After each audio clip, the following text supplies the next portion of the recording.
प्रमोद गोस्वामी। देखिए, आज से संसद के बजट सत्र की शुरुआत हो रही है। दोनों सदनों की संयुक्त बैठक से सत्र की शुरुआत राष्ट्रपति द्रौपदी मुर्मू के संबोधन के साथ हो। वित्त मंत्री निर्मला सीतारमण कल अंतरिम बजट पेश करेंगी। मोदी सरकार के दूसरे कार्यकाल का अंतिम संसदीय सेशन है।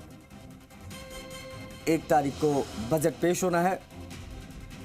आपको बता दें कि आज से संसद के बजट सत्र की शुरुआत हो रही है। दरअसल ये अंतरिम बजट है। लोकसभा चुनाव से पहले दोनों सदनों की संयुक्त बैठक के साथ इसकी शुरुआत होगी। हमेशा की तरह राष्ट्रपति द्रौपदी मुर्मू का संबोधन भी होगा।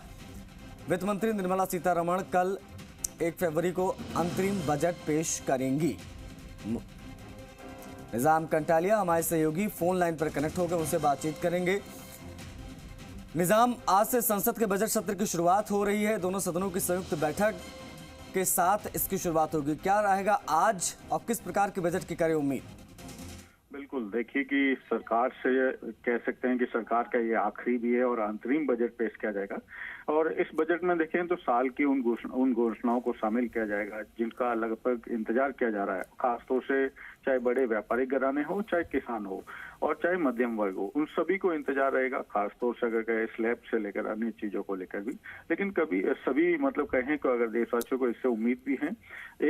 जैसे 1 फरवरी को कल अपना सरकार अपना बजट पेश करेगी और उससे पहले आज की जो कह सकते हैं इस पूरे मामले में, क्योंकि सदन शुरू होना है, सदन में कई चीजें होगी और साथ ही देखिए कुछ ही महीनों में जो नई सरकार है वो बनेगी। इससे पहले ये अंतरिम बजट है, तो इसका माना जा रहा है कि सरकार जो है मैन्युफैक्चरिंग सेक्टर पर सबसे ज्यादा खर्च बढ़ा सकती है, क्योंकि ये पूरी भारतीय व्यवस्था का अगर देखें तो आज की अर्थव्यवस्था का 17% है और 2021 में इस सेक्टर के लिए एक करीब 2 लाख करोड़ रुपए की व्यवस्था वित्तीय सहायता की घोषणा की थी। तो इसमें फिर से ऐसा माना जा सकता है कि सरकार इस अंतरिम बजट में भी इसको बढ़ा सकती है। घरेलू उत्पादन है, चाहे किसान हो, सबसे महत्वपूर्ण बात है। इस बात ऐसा भी है कि इसमें किसानों को लिए अलग से कुछ नजर आ सकता है।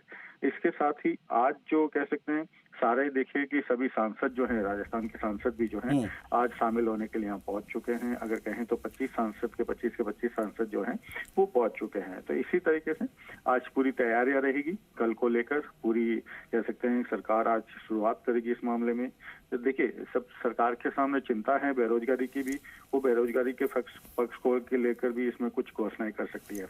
अगर इसके बाद अगर बात करें कि सौर ऊर्जा सेक्टर को लेकर जो पिछले सरकार ने काफी कवायद की और हाल ही में देखिए कि घोषणा की है प्रधानमंत्री नरेंद्र मोदी, तो ऐसे में सौर ऊर्जा सेक्टर को लेकर एक बड़ी घोषणा संभव है इसमें की जा सकती है। ग्रे एनर्जी को लेकर है अगर कहे तो इसके साथ ही जो औद्योगिक सेक्टर में अगर देखें तो कच्चे माल को लेकर जो चीजें हैं, जो स्लैब हैं या चाहे टैक्स में चीजें हैं, तो उन चीजों को प्रभावित किया जा सकता है।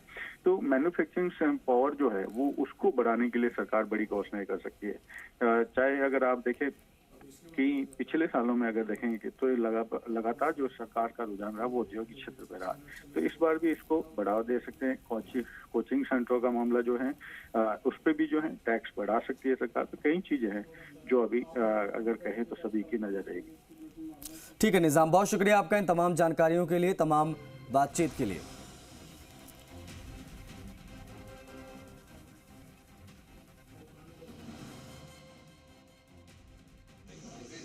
संसद का बजट सत्र आज से शुरू हो रहा है।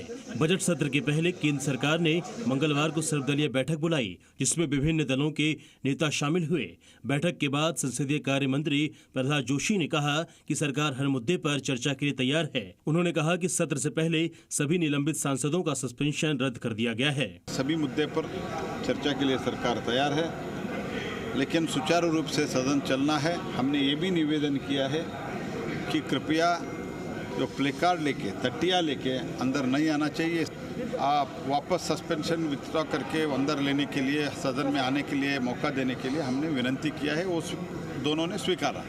बजट सत्र राष्ट्रपति द्रौपदी मुर्मू के दोनों सदनों की संयुक्त बैठक को संबोधित करने के साथ शुरू होगा। वर्तमान लोकसभा का ये आखिरी सत्र है।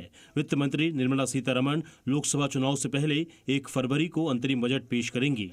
नई सरकार कार्यभार संभालने के बाद पूर्ण बजट